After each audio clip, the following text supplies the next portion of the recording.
Okay. Welcome all of you. Welcome students. Welcome to the live lecture of Arabinose Operon. I welcome you all for this lecture on Arabinose Operon. That is one of the important point in regulation of gene expression. So today we are going to discuss the Arabinose Operon in details. I hope you are getting my voice clearly and the board is visible to you.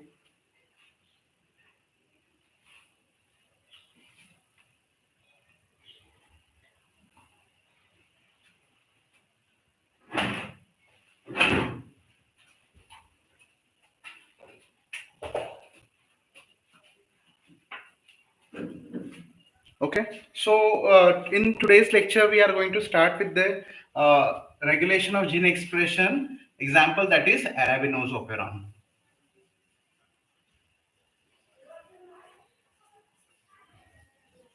Okay, so first of all, let me discuss about the that is used here, that is arabinose here in this case. So first of all, we are going to talk about the substrate, that is arabinose here. Arabinose, it's a sugar, okay?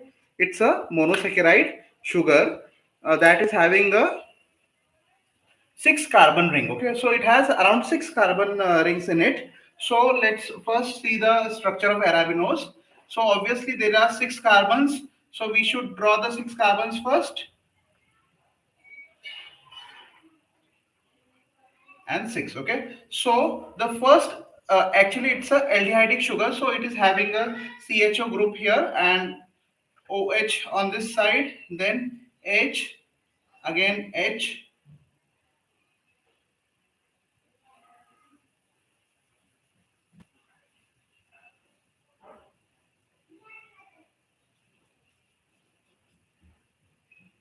It's a 5 carbon sugar, okay students? So OH here, also OH, then again OH, okay, and then here H. Okay, so it is a aldehydic sugar. Here you can see there is a presence of aldehyde group at this point, at this carbon number 1. So this is an aldehydic sugar having the 5 carbons here in its structure. So it's a monosaccharide that is that can be utilized as a source of energy by using the arabinose operon. So okay, so arabinose operon, it is responsible for utilization of all the genes that is present in the arabinose operon for the utilization of this sugar arabinose. Okay, so if the cell is in starvation condition, or if the cell is not having glucose as a primary source of energy, or it is not even having lactose, okay, so in that case, if the bacterial cell or a prokaryotic cell is available with a sugar that is arabinose, then the Arabinose Operon in that bacteria will get switched on, and all the enzymes of this Arabinose Operon will be used for the utilization or catabolism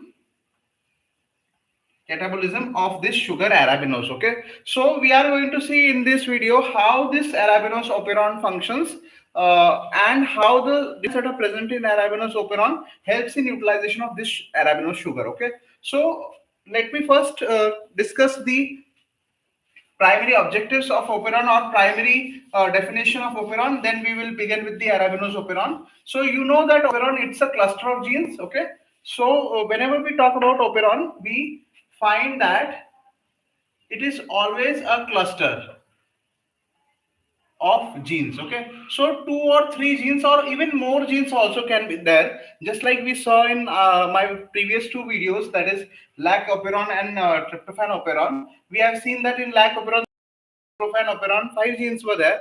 Likewise, many genes can be there. Here in this case, that is arabinose operon, there are three genes involved. Okay, so when two or three genes or more genes, when are clustered together under the control of single promoter.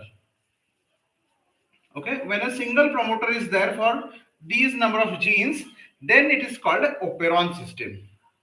Okay, then it is called operon system. Okay, so there are generally two elements in operon system. The first element is the regulatory element. So what is the role of this regulatory element? It helps in regulation of all the enzymes that are required for that particular operon. Okay, for example, here in case of arabinose operon, the regulatory element will control all the genes that are required for the metabolism of arabinose. Okay, and then the structural element will be consisted of all kinds of enzymes that are required for utilization of this sugar arabinose. Okay, that are present and what are their function. And we are also going to see the pathway through which the arabinose operon is utilized. Generally, you should know that the arabinose operon, what it does, it gives us the intermediates. Okay, it does not give you directly energy, but it give you the intermediates that are present in PPP pathway. Okay, so generally the intermediate that is provided by this cellulose 5 phosphate. Okay, so this is the intermediate that is from PPP pathway, that is pentose phosphate pathway, or it is also called as HMP shunt. So in that pathway, this sugar is required, and it provides a connecting link between 5 carbon sugar pathway, and it provides a connecting link between 6 carbon sugar pathway. 6 carbon sugar pathway. Okay, so what happens? Okay, so what happens, it helps in conversion of 5 carbon sugar into the 6 carbon sugar. Okay, so we know one particular thing, that this 6 carbon sugar is very important. This 6 carbon sugar, that is glucose, provides us with energy. Okay, so glucose can be considered as a primary source of energy. So in any condition, cell will try to check out first if there is a presence of glucose or not. Okay, so once the glucose is present, then only this cell is going to utilize glucose. Otherwise, what will happen, arabinose will be taken as a sugar source if glucose is not present or if lactose present. Okay, so here,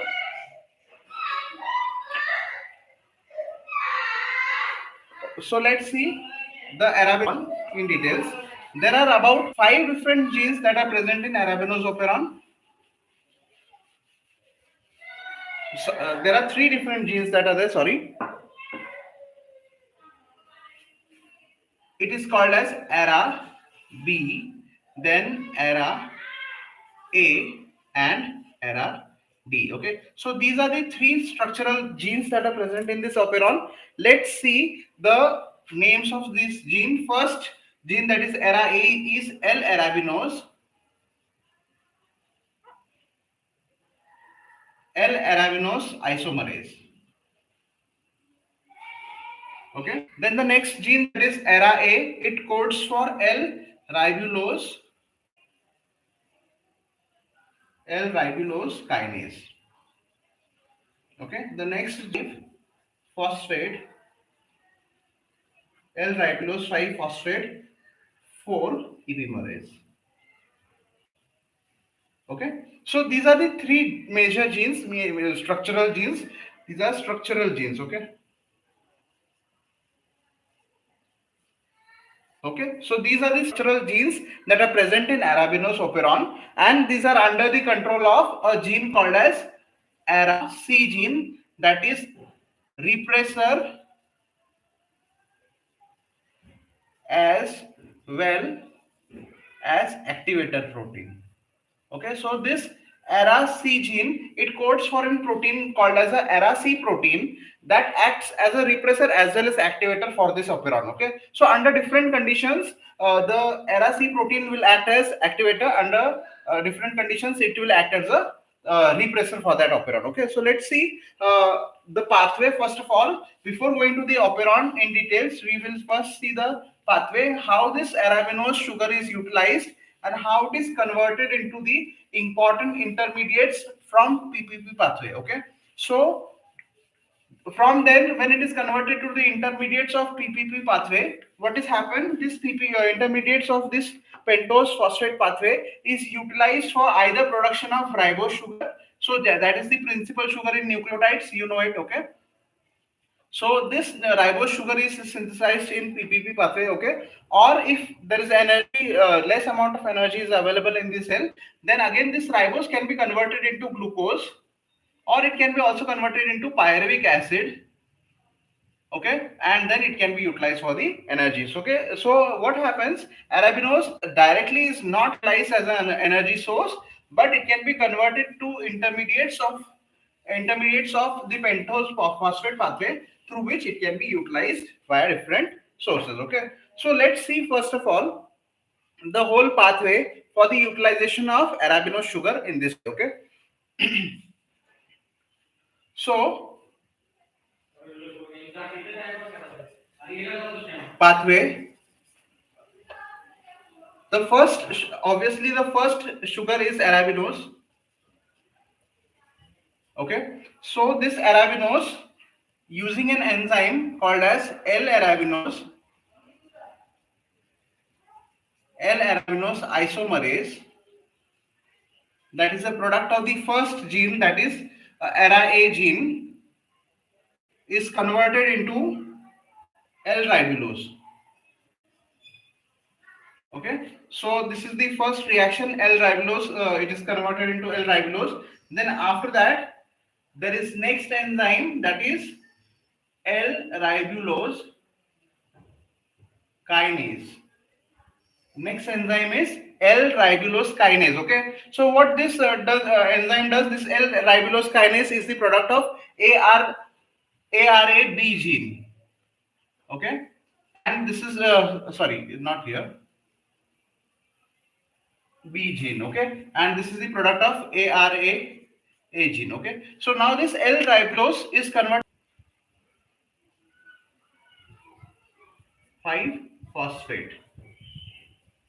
Okay, so you know the kinase enzyme is there, so due to that it will add the phosphate group to this ribulose sugar and it is converted to L-ribulose 5-phosphate. Okay, so after that the next enzyme is that is called as a L-ribulose 5-phosphate 4 epimerase. That forms the epimer of L-ribulose 5-phosphate, that is D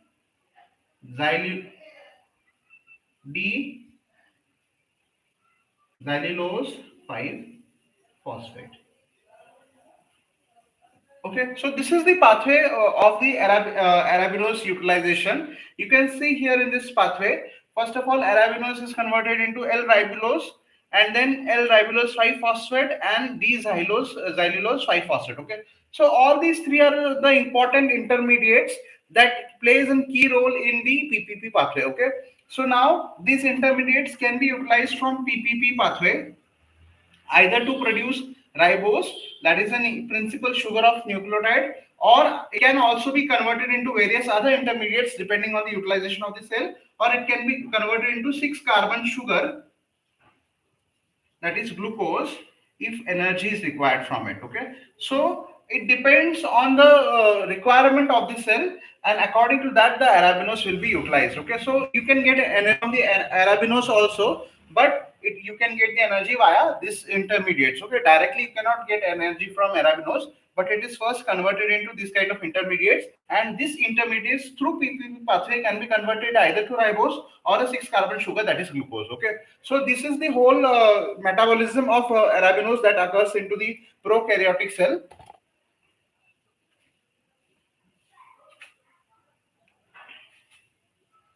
So now let's see the operon, that is Arabinose operon, structure of Arabinose operon in details. And then after that we are going to see the positive and negative regulation of the Arabinose operon. Okay.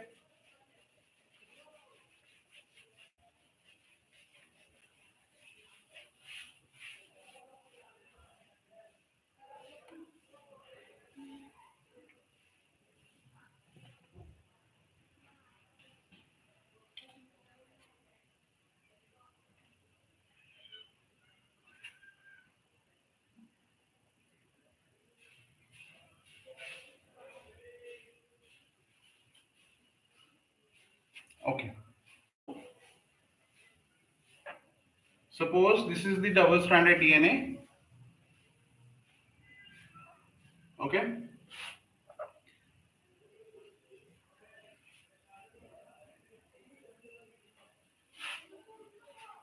This is the double-stranded DNA that I have drawn. So first of all, in this operon, there is a presence of a gene called as araC gene. Okay, so this is a regulatory gene here. So therefore, it is called as araC gene. And then after that, there is a gene called as araO2. So this is the operator for this arabinose operon, that is second operator. And after that, it is closely followed by the next gene, that is the promoter for this first gene, that is araC. Okay,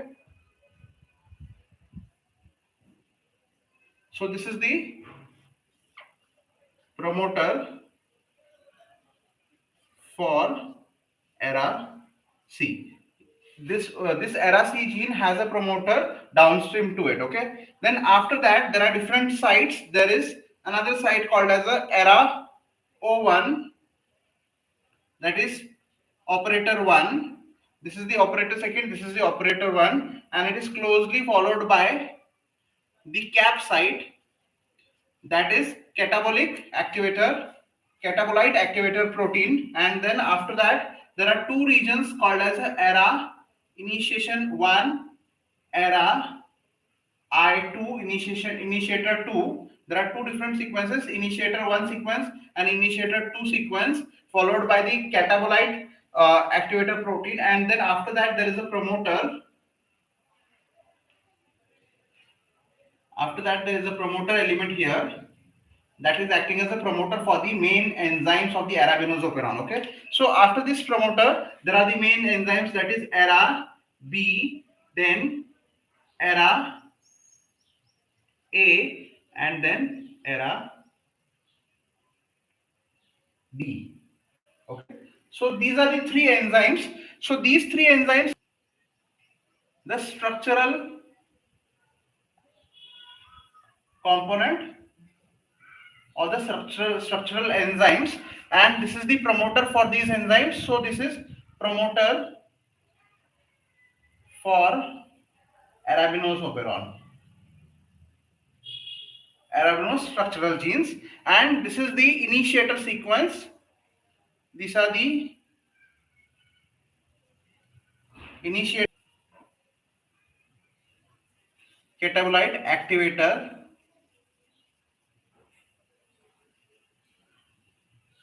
site for CAP, cap protein, plus AMP. Okay, so cyclic AMP and cap protein binds at this position, and then there is a operator 1. This is operator 1 and this is operator 2. Okay, operator O2. Okay, so this is the structure of arabinose operon. You can see here. You can take the screenshot of this diagram here also. So remember, this green colored portion is the promoter for the ara protein C. So this is the protein that is giving the giving rise to the ara protein C. Okay, it's a homodimer. The ara protein C is a homodimer here. It can act as an activator or it can act as a repressor also. Okay, so both functions is there with this ara protein, and the first operator region is present here. This is the first operator region, you can see here. This is O2 region, and this is the second this is first operator region, and this is second operator region, O1 and O2. Okay, so and this site is present, that is for cap binding, that is catabolite activator protein and cyclic AMP binding. Okay, so we know that the cap and cyclic AMP complex is formed only when there is a hunger signal into the cell. Okay, so this cap protein and cyclic AMP protein acts as a hunger signal here, and due to this, what happens? It comes and binds at this position and enhances or positively regulates the synthesis of the Arabinose Operon. Okay, so this also helps in positive regulation of the Arabinose Operon, that is catabolite activator protein and cyclic AMP. And again, what happens here? Let's see first the positive regulation first. Positive regulation. Okay, so let's see what happens in positive regulation first. In positive regulation, what happens? The arabinose is present in the medium. Okay, so when the arabinose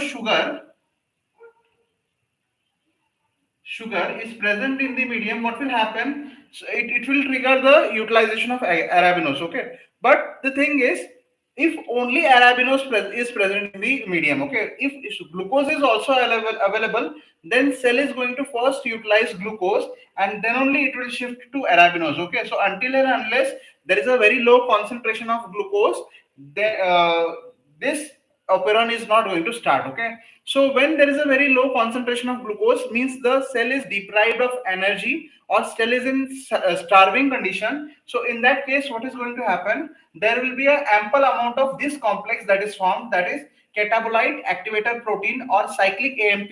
These two will go and form a complex. Okay, so this catabolite activator protein is present in cellular cytoplasm, and then the nucleotide, that is adenine monophosphate, is cyclized, and these two forms a complex. Okay, so naturally this complex that is formed is acting as a hunger signal. So due to this, what it is going to do? It is going to enhance various operons depending on the sugar that is present for the utilization. Okay, so here in the medium, suppose arabinose sugar is present in the medium. So what is going to happen? This cap CMP complex is going to bind right at this position. Okay, I will mark this position here.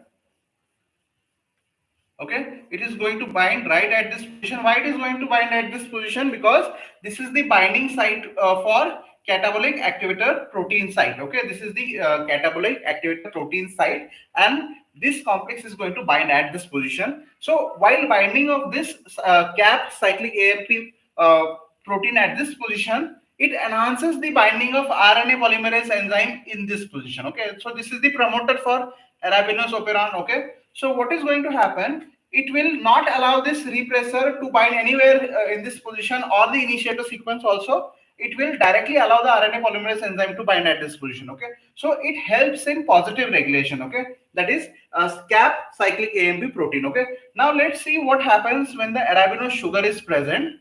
When the arabinose sugar is present, naturally, when it is not present, what is going to happen? This ARA protein C, that is the repressor ARA protein C from this gene, ARC gene, is going to bind at this operator 1 region. Okay, it is going to bind at this operator 1 region, as well as it is going to bind at this region, that is initiator 1 region. Okay, so due to this, it will block the addition of the RNA polymerase enzyme, and arabinose, due to the absence of arabinose, there will be no transcription of this operon. Okay, so when the arabinose is present in low concentration, this ara protein C repressor acts as a repressor. Okay, and it will bind at this operator 1 and initiator 1 region. Okay, and it will block the transcription of arabinose operon gene. Okay, in another scenario, what is going to happen? Next is negative regulation.